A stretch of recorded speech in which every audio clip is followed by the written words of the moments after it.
everybody, JC here with another T&I toy review. And for today's review, we're going to take a look at the new DC Collectibles 6-inch scale Batman the Animated Series Riddler figure. Now this figure comes packaged in the same style of packaging we see with all the Batman the Animated Series figures from this line.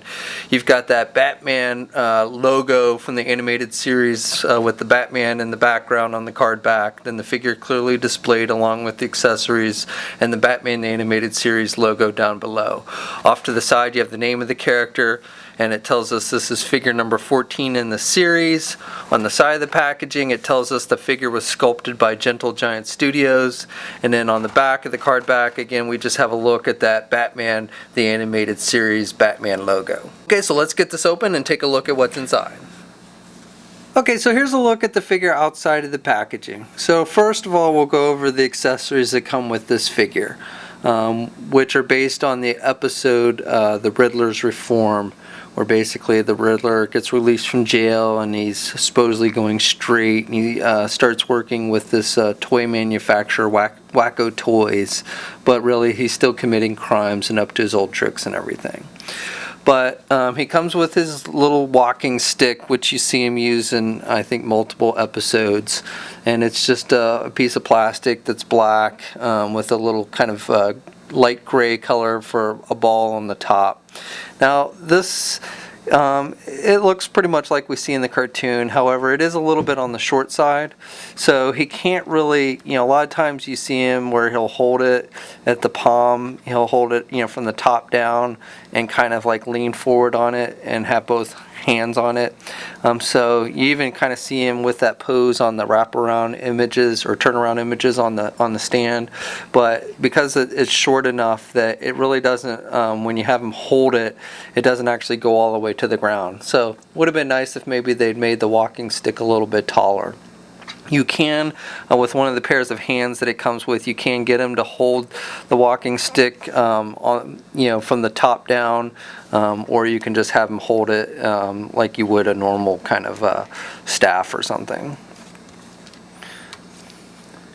He also comes with the standard figure stand that we see with this line. This one has the extendable arm clamp, and it moves up and down, and then has that white base with the turnaround images of the character.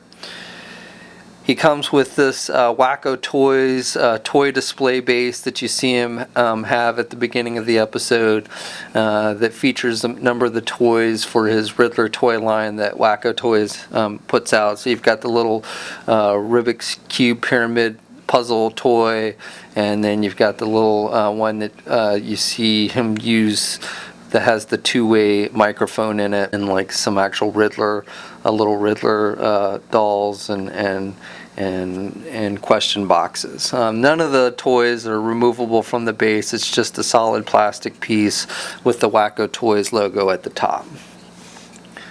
And then finally he comes with the standard 3 pairs of sets of hands. So you've got the closed-fisted hands, you've got the more open hands that you can use to hold the walking stick from the top, and then you've got a pair of hands with a little bit tighter grip, and this would be better for using if you want to hold the walking stick from the like a staff or something.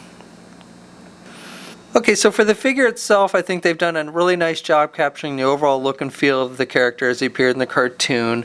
I like the sculpting. I like the face sculpt on this one. I like the grin that they've captured with it. He's got the hat, which is not removable, and then he's got the purple mask with the whited out eyes. The skin tones are pretty good, and then you can see his hair on the back coming out from under the hat. So that all looks pretty good. There's a little bit of maybe a little bit of a scratch on his ear where paint has chipped a little bit, but nothing too major there. He's got the black shirt with the gray tie, and he's got the little purple question mark on his tie, and then he's got the green coat. And the coat itself is done with just that kind of vinyl material. It's actually a separate piece from the figure. That's it's not removable, but it is a separate piece. The sleeves of the jacket are sculpted on, and then he's got the black shirt underneath, and you can even see the black shirt come out from the sleeves a little bit down here near his wrist, and then he's got the purple gloves. Gray pants, maybe a little bit of again paint flaking here where the leg meets the waist piece at the joint, but nothing too major. just solid gray for the pants, and then he's got the green shoes.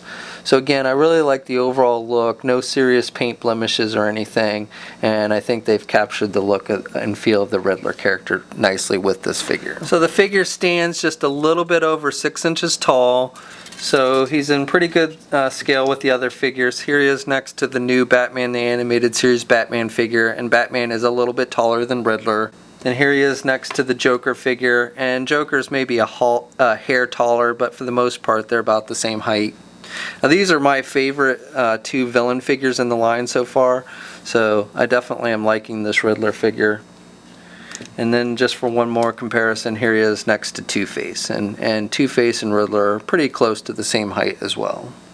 So articulation with the figure is pretty much the same as we've seen with the other figures in the line. Head's on a ball joint, so he can look left and he can look right. A little bit of up and down movement, but not a whole lot. He can kind of pivot his head to the left and right as well. Arms are attached with your standard ball hinge joint, so the coat is kind of sculpted over the shoulders. Again, that coat is that kind of vinyl material. It's a separate piece from the figure, but it doesn't limit the movement of the arms at all, which is nice. So you can get his arm all the way out, and he's got good rotation at the arm as well. He has a swivel at the elbow, and then he just has the standard single hinged elbow. He can bend his elbow pretty good though, about that much. And then he's just got swivels at the wrist, no hinges on the wrist. No midsection articulation with this one. He does have a waist swivel though.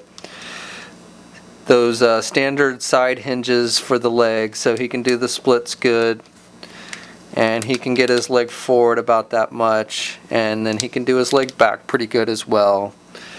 He's got no thigh swivel, single hinged knee, so he can bend his knee about that much, and then just the swivel at the ankles, but no kind of pivot or anything, and no peg holes on the bottom of his feet with this one. Okay, so that's my review. Overall, I like this figure. Besides the Joker, this is probably my favorite villain figure in the line so far.